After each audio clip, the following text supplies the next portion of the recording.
Life has always been good to me. I just choose to look at it that way. Things can happen in our lives that cause us to feel a certain way, whether it's angry or sad or depressed, whatever it may be. But at the end of the day, you don't have to stay there. And so that's always sort of been the key for me, is that I don't like to wallow in it.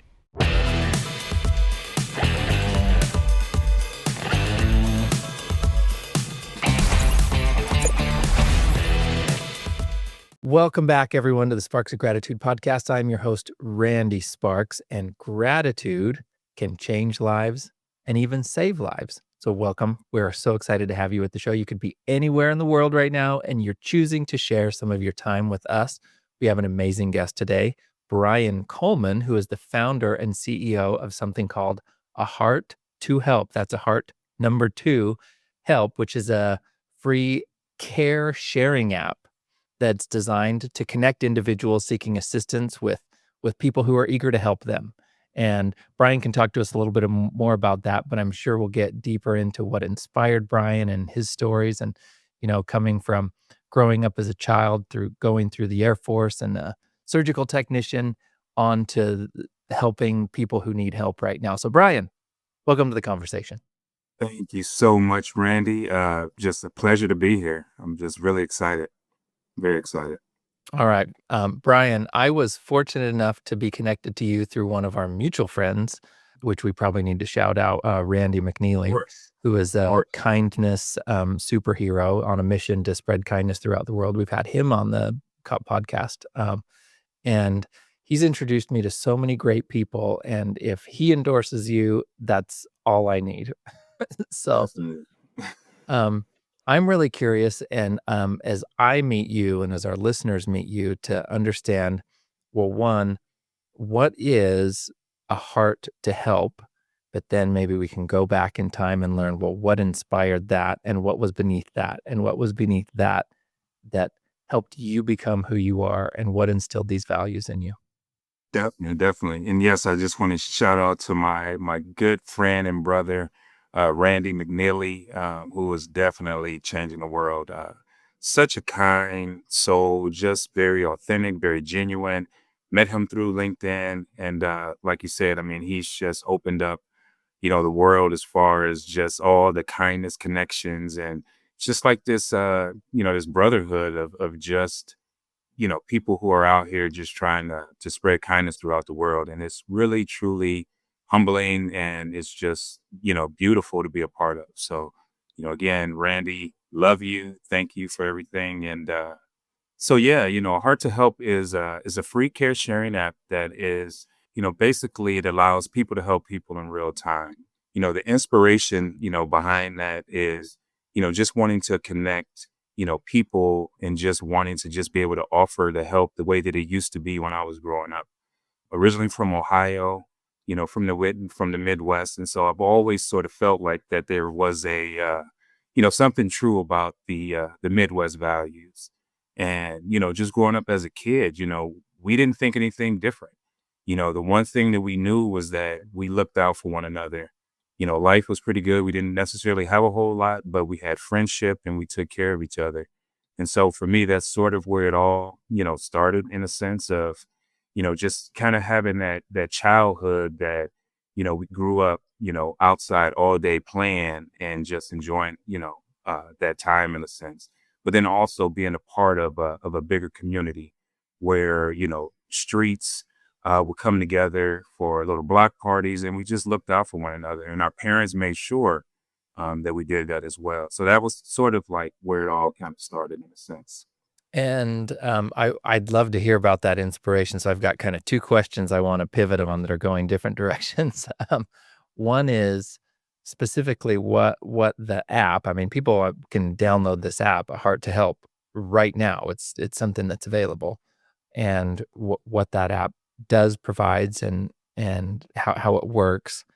And then after that, I want to come back to the inspiration of kind of your community and parents as you were younger. So tell us about the how somebody experiences the app from both sides, someone who needs help and someone who may provide help.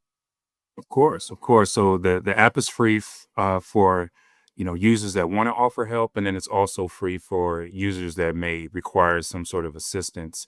The goal is to, pretty much open up assistance and sort of change the way that people view, help. Unfortunately, there's just sort of a stigma that's attached to, help. We always think that a person has to be sort of down and out when they need some help. And so, the idea and the goal of a Heart to Help is for our users to be able to go on there for any type of assistance, whether it's someone that maybe needs, mentoring or career advice or has a question, all the way down to maybe, an elderly person that needs someone to pick up a prescription or needs a ride to an appointment, or, someone that, is struggling to feed their kids. They can go on there and post that request. And so, currently, the app is available. It launched last June, and so it's just growing and growing. And so basically, you're able to go on there, create a profile, and then also you're able to go on there and you're able to select which sort of categories that you want to offer help in, or certain things that you may need help with. And so you can go in there and you can post either an offer of assistance or you can post for assistance. Also, you're able to go onto the app and offer donations. And so if you have, sofa, if you have, some kids' clothes or whatever it may be, you can go on there and post those things as well.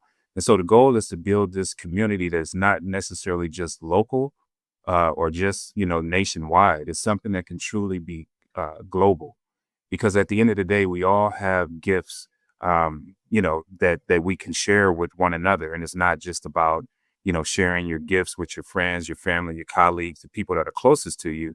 It's really truly about spreading those gifts with people, all around the world in a sense. So This is amazing. The fact that you just feel something pulling you towards creating this, and I wanna uncover, well, what was it pulling at you that helped you? Because this is a lot of work to do something like this, and it really is a labor of love.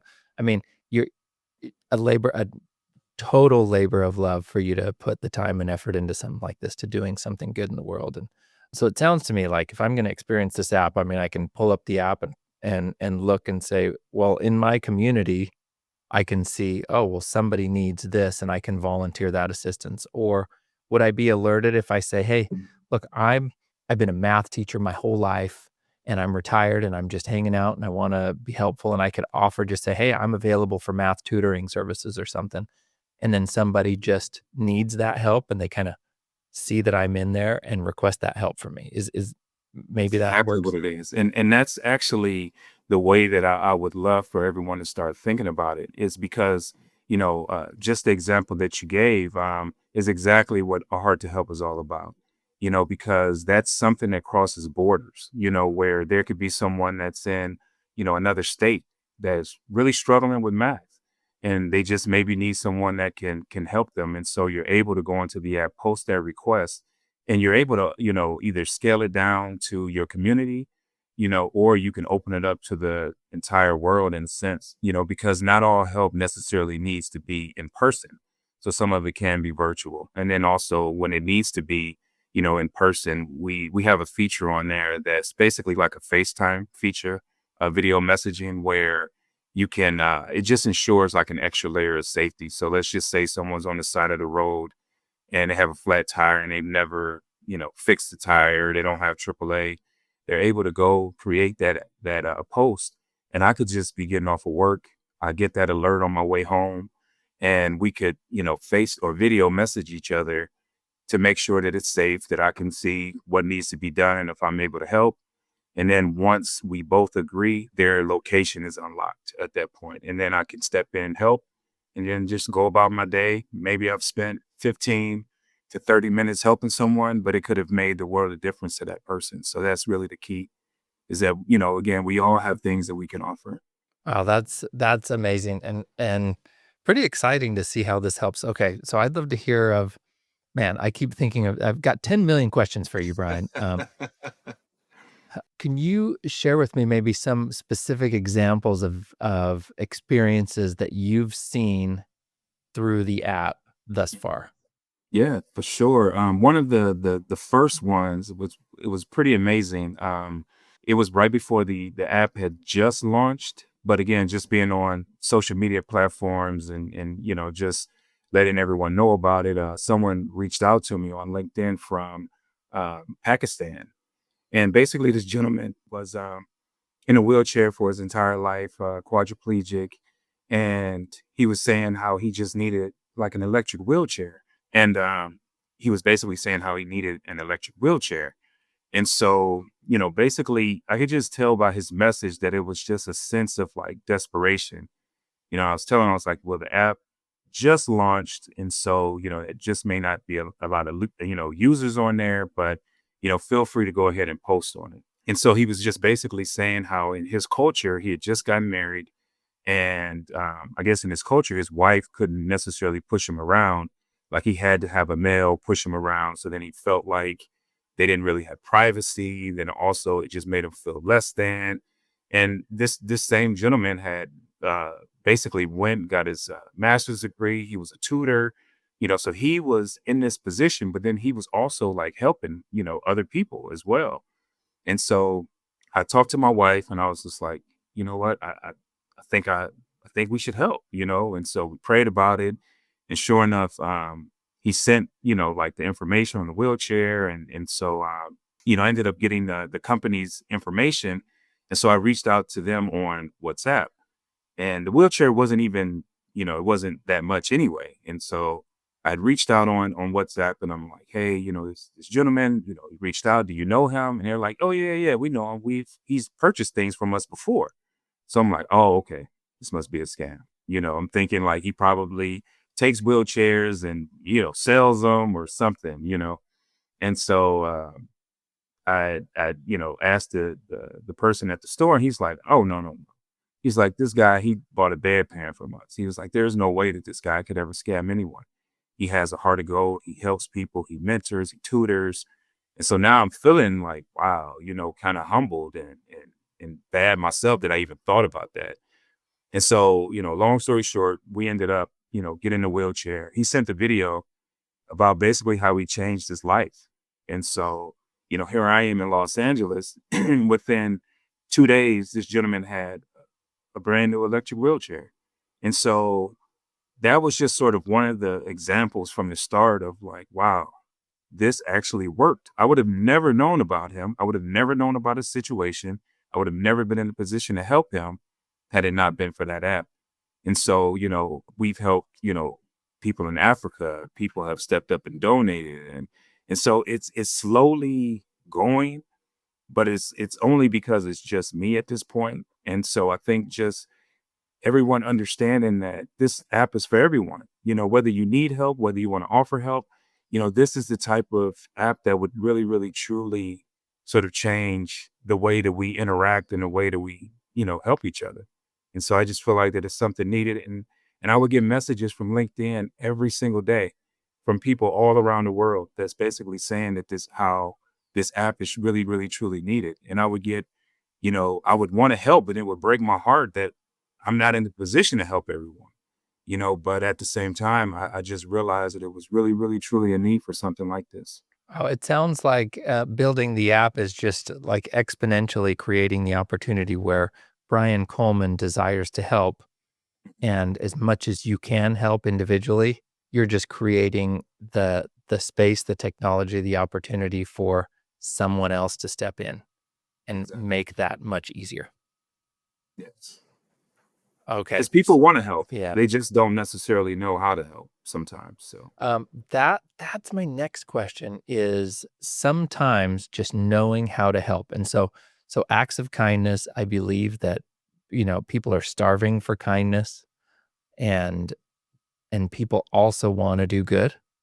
But sometimes even knowing how and what to do. And so from your experience, like how can somebody know or become better at knowing how to step in and give an act of kindness or service? for me, I think it's really, truly, it's, gratitude is one thing because I feel like that if you are a person that truly understands what gratitude means, then that's just going to open up your heart to just want to do things. then I just feel like you have to be intentional. There are so many times in my life where, you can just go about your day, and there are people who are in your path that you just don't necessarily see because you're not really looking for it. And so the one thing that I've always sort of, I tell my wife and kids, I'm like, slow down. And the reason why I say slow down is because when you slow down and you just sort of say, okay, this is what my day looks like, this is what I have to do.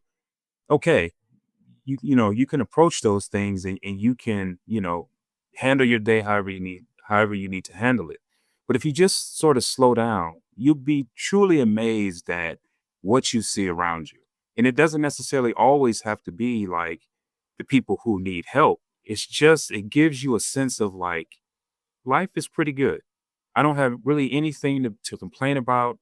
You know, if I can help someone, I will. But I see sometimes even walking into a store, I can't unsee like if I see someone that needs help. It's like there's something within me that causes me to want to help.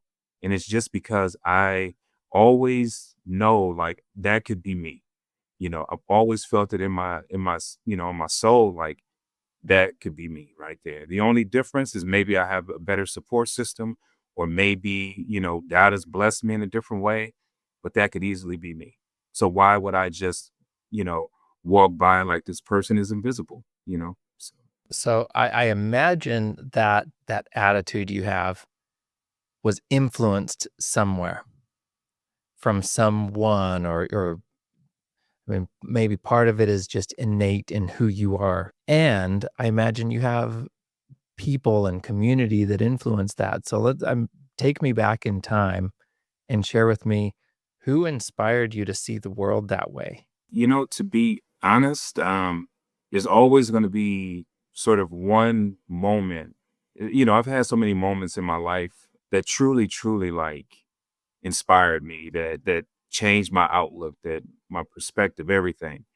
But I think from the start, it would probably have to be this one situation with my mom. My mother and father they got divorced, and I was probably about, I think, 7 or 8 or something like that. I was actually happy that they got divorced in a sense because they just weren't good together. And my father, he's a great guy. He's my best friend. Love him to death. But he kind of had his issues as well, and they just weren't good together. And so at times, just the fighting, and I just remember it would like turn my stomach. And me, my brother, and my sister, we'd be upstairs, and we just, you hear all of that going on downstairs. And as a kid, you just want to be happy. You just want to go outside and play. You don't want to come in and and sort of feel that type of tension between adults. And so finally, ended up getting a divorce. And I just remember like my mother, always sort of wanted the best for us. Like, she an amazing woman, love her to death. But I just think that the way she was raised was maybe a little bit harder, back then, to kind of like show like love and affection the way maybe that we've learned to do now with our kids in a sense. And so I knew that my mother loved us, but she didn't just show it in a certain way. But I knew by the way that she took care of us that she loved us. And so like all of my family in a sense kind of like lived in what's considered like the hood of Cleveland, but we lived in the suburbs, and my mother made that choice to give us the best opportunity at life, by putting us sort of away from, some of the things that can influence us. And so with that, it caused her to struggle a little bit. And as kids, you don't understand the struggles that your parents are going through. And so I just remember like, if it was cold and it was July, we didn't care. We turned the heat on. If it was hot in December, we turned the AC on. We're, open up the refrigerator, closing it, eating up everything in one sitting. Like we just had no concept of anything. I'm 6'5", my brother is 6'6". We can eat you out of house and home very easily. And I just remember this one time, I was probably maybe 11ish or something like that, 11, 12. And no, I was definitely about 13. And so I just remember I was downstairs watching TV, not a care in the world. And when the TV went to commercial, it was like that little clip of silence, and then I heard something. I was like, "Well, what is that?" It sounded like kind of like a cat, meowing or something. It just and so me and my brother and sister were like, "What? It's coming from upstairs." And so we turned the TV down and we're like crawling up the steps because we're like, "What is that?"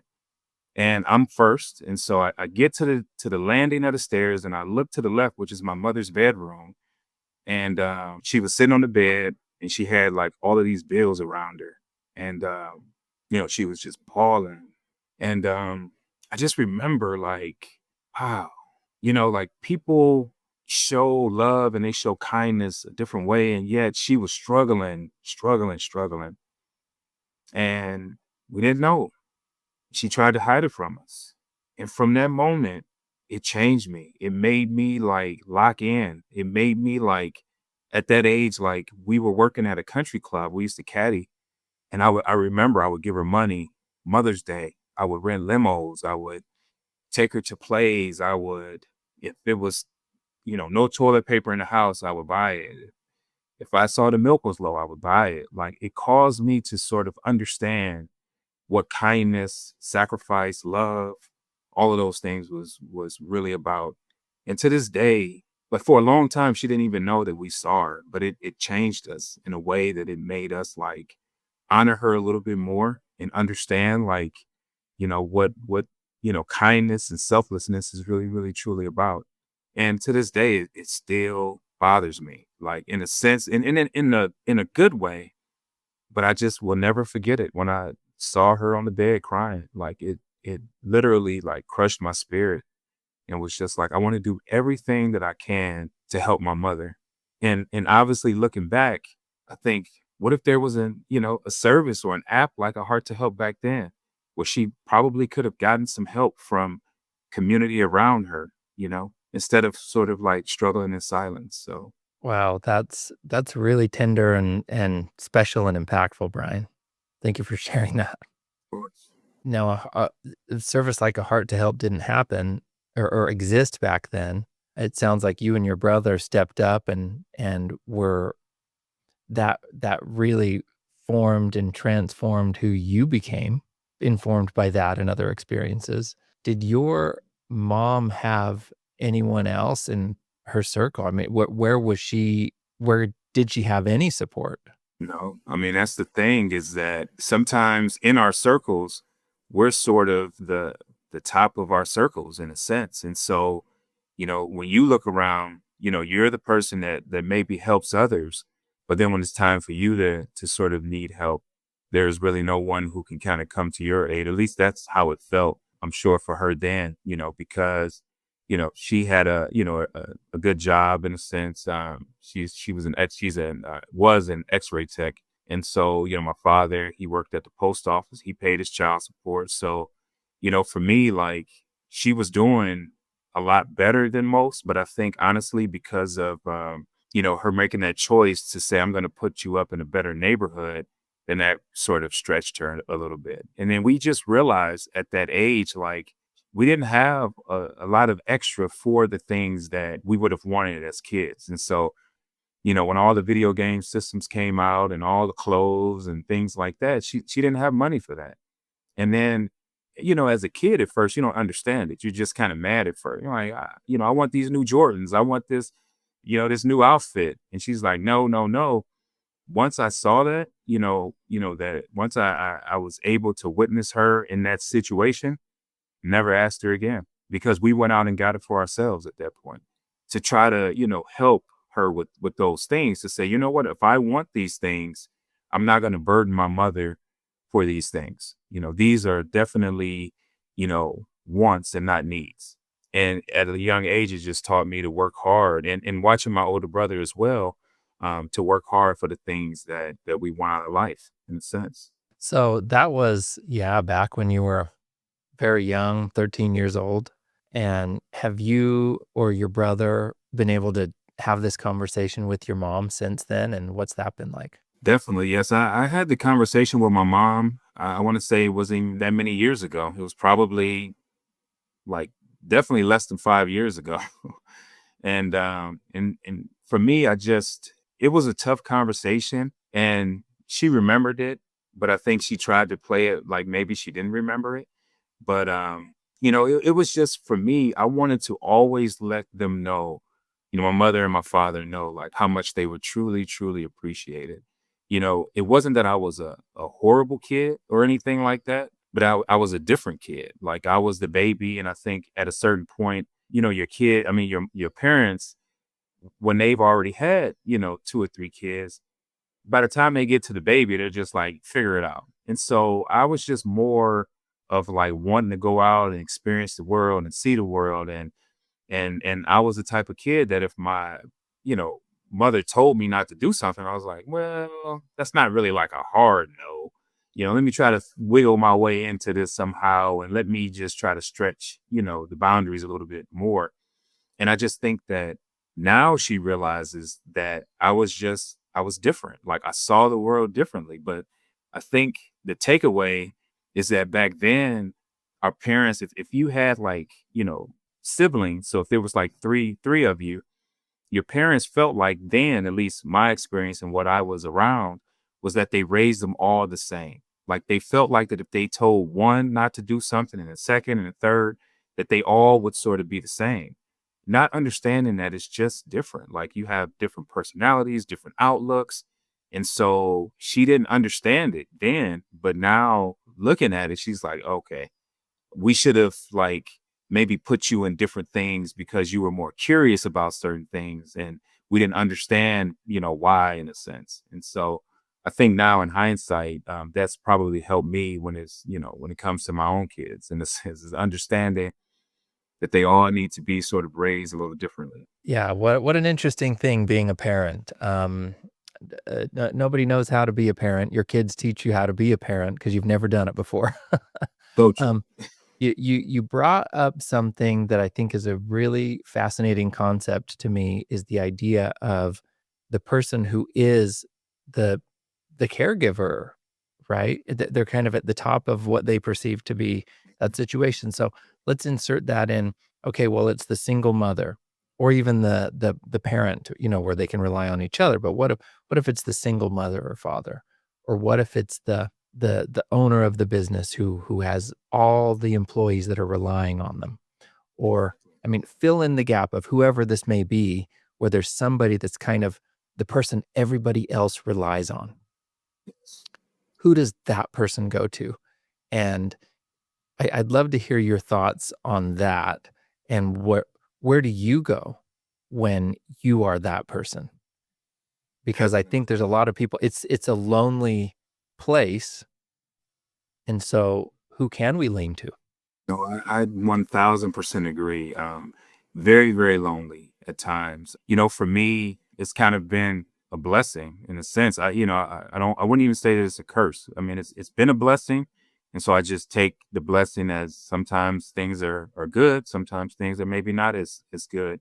But definitely, and what's weird about that was growing up again, the way that, that my parents and my siblings sort of looked at me is they kind of looked at me like, oh, this guy, he's not going to amount to much of anything. And it was really just because I thought differently. I saw the world differently. I asked questions. I was just always that person who looked at the world a little differently. And, my father, one thing that I've always loved is math. And the reason why I love math so much is because there could be a problem, but there are so many different ways that you can or different equations that you can use to get to that to solve that problem, to get to that answer. And so I was always that type of person who sort of thought out the box, who could sort of, look at something a certain way and say, nah, you know what, maybe I need to do it this way or that way, where, sometimes people only see it one way. And so for me, it has been kind of lonely because even though I am the baby, in that sense, that my siblings come to me asking me a lot of questions, or, people, that I work with, they rely on me. And I enjoy it because I really take it as a blessing in a sense that, God has given me something that I can offer as a gift. But at the same time, it's just like when you're in that space of like, I need help, that's the part that's you don't really know where to turn. I mean, so, I could turn to God, I could turn to a pastor, friends, you know, um, But at the end of the day, sometimes you have to be the person that has to figure it out.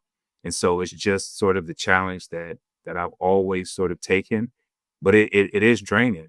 And, just kind of going back to like my to Randy, there have been days that it's just like I'm questioning it. I'm like, is this really what I'm supposed to do? And it's not that it's hard, but it's just not clicking the way that you want to. And I'll get a text message from Randy and he'll just be like, "Hey, brother, I was thinking about you. I was praying for you. I hope you're doing well." And that's what gets me over the humps is sometimes the community of just people that are going to rally around you and say, you know what, we have you, we got you, and we're going to be there for you. And sometimes that's really just all that we need is, and that can be from strangers and it can be from people that you know. But at the end of the day, it's just about being there for each other. Wow, that's amazing. Okay, Brian. So somewhere along the way, you ended up choosing a career through the Air Force. But I mean, was this a left turn? Was this doing what the family did? My father was in the Air Force, and again, it was a different time. I graduated high school in 1989, and I graduated in a time where your parents were like, just graduate high school. Like that was the pinnacle then. It wasn't about going to college. I didn't have any family members that had ever been in college. Didn't really, I mean, I had some friends that maybe were going to college, so I didn't even understand college in that sense. And I know it may sound crazy to believe to hear that, but it just wasn't around us like that, and sort of the sad part was that even though you could have, like, I was a type that believed in myself, even when no one believed in me. I've just always felt like, okay, you can have your opinion of me, but that doesn't mean that that has to be my opinion of me. And so, I've always just believed that I could do, certain things, but just didn't necessarily know how in a sense. And so, I graduated high school and, started to just work. And I just sort of felt like that things just wasn't necessarily happening for me. And so I ended up talking to a recruiter. I talked to a few recruiters. I had signed up for the the army first, and I remember they were coming that day to get me, and I just was like, "No, I'm not going." So they were like knocking on the door, like, and I'm like, "I'm not going." And so I didn't go. So then maybe like another 6 months to a year went by. And so I finally was like, you know what? I need to do something different. So I ended up talking to a recruiter for the Air Force, took the test, and didn't even know anything about surgery or anything. He actually told me, my recruiter, never forget him, Sergeant Hernandez, such a nice guy. And so he was just like, look, whatever you do, he was like, pick something in healthcare. He was like, because once you get out, it'll transfer back into the civilian, world a lot better. So I'm just like, okay. And so I scored pretty good on the ASVAB test, and I just picked surgical tech because it was the shortest school. It was like 2 months. It was perfect. I didn't want to go to school for like a year or anything like that. So I'm like, this is perfect. And it ended up actually changing my life. It's been a wonderful job for me, for sure. So what about being a surgical tech have you learned that you didn't expect? I think just to be honest is how humbling it truly is to be a part of someone's care. It's not a day that goes by that I'm not like thankful. I've had my own sort of health. I wouldn't even really call them health struggles. It's just what it is. Like I've had 8 surgeries myself. I've had, both of my hips replaced twice. I've had, you know, 3 shoulder operations on, one on my left, 2 on the right. I had back surgery. But at the end of the day, if I'm walking and I'm able to get up and I'm able to do my job, I'm doing a lot better than some of my patients. And so for me, the one thing that it taught me was to just be grateful for what you have. I don't compare myself to anybody because, I may not necessarily, I may look at your situation and say, you know what, Randy has it great. Like, look at him. He has his podcast and he's doing this and that. And behind the scenes, I may truly not want your life. So I'm fine with the life that I was given and I just live it to the best that I can. And I think just being a part of a team and being a part of something that you truly know is helping people it doesn't get any better than that. And so I've seen people at their absolute worst. And, it's humbling to be in a position to actually help them. And they're so grateful in that moment that maybe you've given them some mobility. Maybe you've saved their lives. Maybe you've, saved their child's life. It could be anything. And so for me, I never walk out of that OR without being thankful. And how many surgeries do you think you've participated in? Thousands. Yes, Thousands. it's thousands. Can't even put a number to it. Like I've been working in surgery for over 33, I think, years right now. And I've been fortunate to have traveled through the United States. I've worked at some of the top hospitals in the world and currently still do. And so for me, it's truly a blessing, to still be able to do it and to be considered like probably one of the, top techs in a sense, only because of my experience in a sense. But I could kind of feel like some of the young ones getting ready to you know take it over. So I'm ready to hand it over to them as well. Yeah, well, what we always need to pass that baton. Exactly. You said something about what you observe when people you participated in so many of these surgeries that help people or their parents and their responses and the gratitude that fits in that, both yours and that you observe.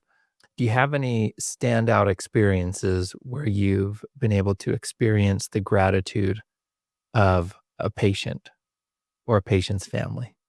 Yeah, yeah.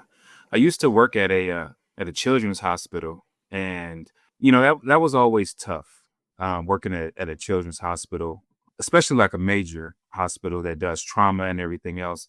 And so you just see a lot of just heartbreaking things that children shouldn't necessarily have to go through.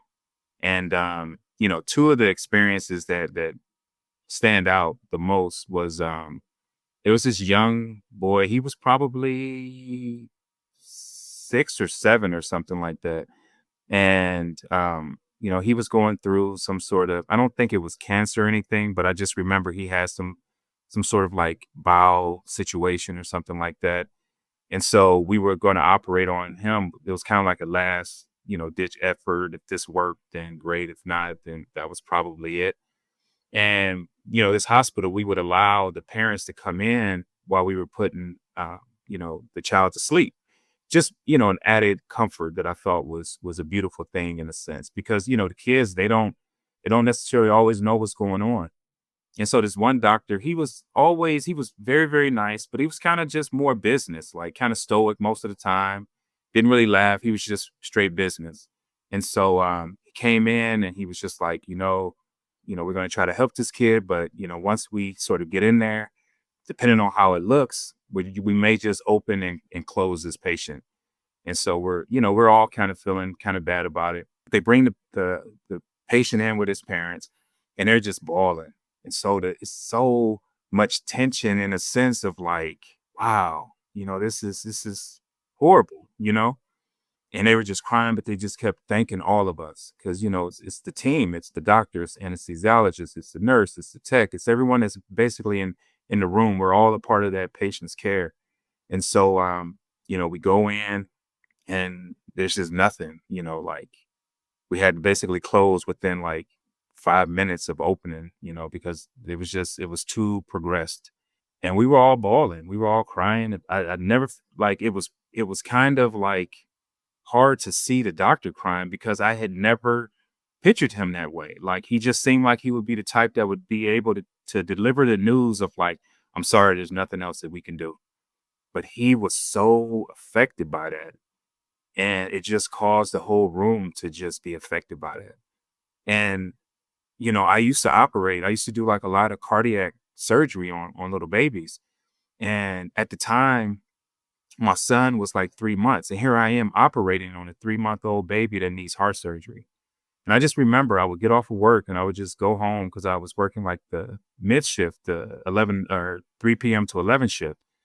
And so I would go home and he's already asleep and I would just stand over his crib and I would just look at him. I'm just like this, these other set of parents are going through so much. And here I am, my son is, bed sleeping, out of caring the world, and thank God for that.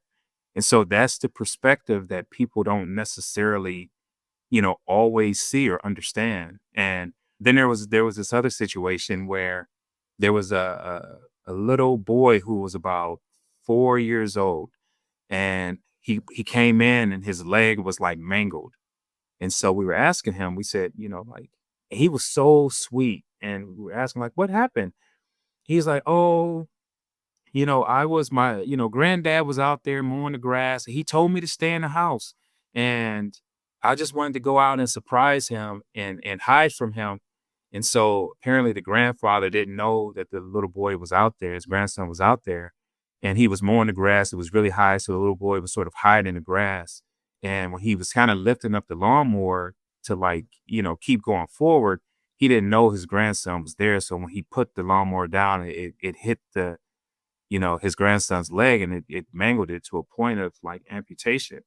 This was the this is the part that always got me. So when we're talking to this little boy, he's basically like, Granddad was crying and he was so sad.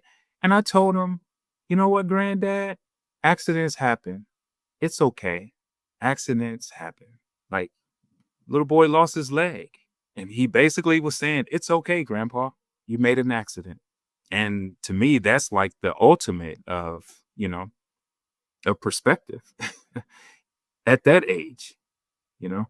Wow, those stories, I almost don't know what to say. Just, how has this impacted the way you appreciate the moment and express gratitude? Of course. Life has always been good to me, because I just choose to look at it that way. There's just not much that's ever going to be going on in life that I'm ever going to continue to throw myself the pity party in a sense. Like, don't get me wrong, like there are days where, like you have to like talk to me, in a sense. But to be honest, like I don't even like to be in that space for me, like, because it doesn't solve anything. Like obviously things can happen in our lives that cause us to feel a certain way, whether it's angry or sad or depressed, whatever it may be. But at the end of the day, you don't have to stay there. And so that's always sort of been the key for me is that I don't like to wallow in it. Like I get to a point where I just sort of separate myself from people in a sense where I can kind of talk myself off the ledge in a way to be like, come on, Brian, like you're better than this. You've had worse. You've been through this or that. Like, why are you come on, just do something about it. And so once I make the choice to do something about it, then that's what starts to make me feel better. But sitting in it, it doesn't do anything for me in a sense. So, Well, you've had so many stories and inspiration that have taught you hard work, gratitude, appreciation, kindness, and then we're circling all the way back to what is a heart to help. Now, if I remember, I mean, maybe you can retell me the story mhm, that now we're coming back to where a heart to help came from. We've talked about what it does, but there was a moment of inspiration you had of just wondering, and then you had this idea of saying, "Okay, I wanna help. What if?" So maybe tell the story of of course. how it became a thing, and then you turned it into a reality. Of course. In 2020, at the start of COVID, I met my wife and the world had just shut down. That's when I had actually tore my rotator cuff on my left side. And so they had shut down all the surgeries. And so they took me off work. And, so basically I just had time. She had time. And so we basically sort of had like this COVID love affair in a sense where it was just we had the time and everything to be able to date. And so beautiful thing, beautiful woman. And fast forward a year to the day that we met, we got married. And in that time, she definitely has a servant's heart. Like she is just the epitome of like, serving others and wanting to, be there for people, building a community and family and things like that. And so, there were times where we had, volunteered our time during the holidays and things like that. And so as COVID was sort of ending, it was around the holidays And I just felt truly just blessed in my own life. Like I didn't need anything. I didn't want anything. I've always sort of been a person that would rather do for others than to get anything myself. And so even with Christmas, I would always, tell my family, like, don't buy me anything. I don't need anything. I'm good. And so that year I had asked, I said, well, if it's anything, if we do anything, let's just go out and volunteer our time, to go help others. And so because of like the COVID restrictions and, I was working at 2 hospitals, I was working 12-hour shifts. I just didn't necessarily have that time to be able to dedicate like a day or a weekend. It just didn't necessarily work out. And so on Christmas Day, we're traveling to my brother-in-law's house and we're just driving through my own community. And, because I didn't have an opportunity to volunteer, I kind of felt bad about it. It was just kind of still like weighing on me a little bit. And so I'm just driving through my own community and I'm just passing houses. I don't know who's in these houses. And I look at one and I'm like, what if there's an elderly couple in there that they're alone? Their family is in another state and all they want is companionship and a home cooked meal. I passed another house where I'm like, what if this family didn't know about the toy drive? And so now their kids come down to no toys on Christmas Day. And, I passed one more house and I'm just like, what if, this person is just behind those walls, struggling emotionally, mentally, and they just wish that they could have someone to talk to. And the one thing I knew was that if people knew how to help or where to help or who to help, they would definitely help. And so it became like maybe it's an access thing more than it is anything else. And maybe with all the technology that we have now, maybe we can create something that would be able to do good in that way. And so at that moment, like it was literally like dumped in my spirit and how I knew like that it ended up becoming like what I know for a fact is my purpose in life. Like surgery is something that I've always loved, I've always enjoyed, and I've always understood. Like at one point I thought that was my purpose. But with a heart to help, I knew it was my purpose because there was never a moment from that day that I haven't thought about it, and like my wife is big on like vision boards and things like that. And so for the new year, the kids and, we're all putting our vision boards together. And I had you know, just basically just had the logo done at that point. And all I put on my vision board was a heart to help. I said, that's my only focus. That's the only thing that I want is to be able to connect people because I know how good that feels. I've been helped in my life so many times. Like, so it's not just me delivering help. I've been helped. And I've had people come to my aid, whether it was, friends, family, or complete strangers, and so I understand how humbling it feels when people step up and help. And I just want to be able to offer that to others. And you've done it. And Brian, I'm so grateful for this time for you to share these stories with me. I just feel this energy of love and appreciation from you and goodness that that what matters most isn't what you can just gain in the world, but you just feel it's what you can give. Oh, I of just see course. that in you, and I'm so happy that I know you. Trust And me, it's I feel the exact same way. Trust me. yeah, and so I invite everybody that's listening to download the app, take it for a spin, find out how you can offer help, or maybe you're the one that needs it. Of course. And share it with your friends. And, Brian, you're doing such great work. Thank you so much for giving. And this is all selfless. I mean, everybody that can give something to somebody else, we are just, we're, we might think that it might just be a drop in a bucket, but imagine what happens when you put a drop into a pond. The ripple Mhm. that extends from that So true. goes a long way. So, what you might believe is something very small, maybe only a drop, a small act of kindness that ripple continues and grows and grows and grows and grows. So please download the app. Thank everybody so much for listening to this. And Brian, thank you for joining us. Of So course. Thank grateful for you, you. my friend. Thank Okay, you. thank Thank you, you. everybody. We'll see you next time.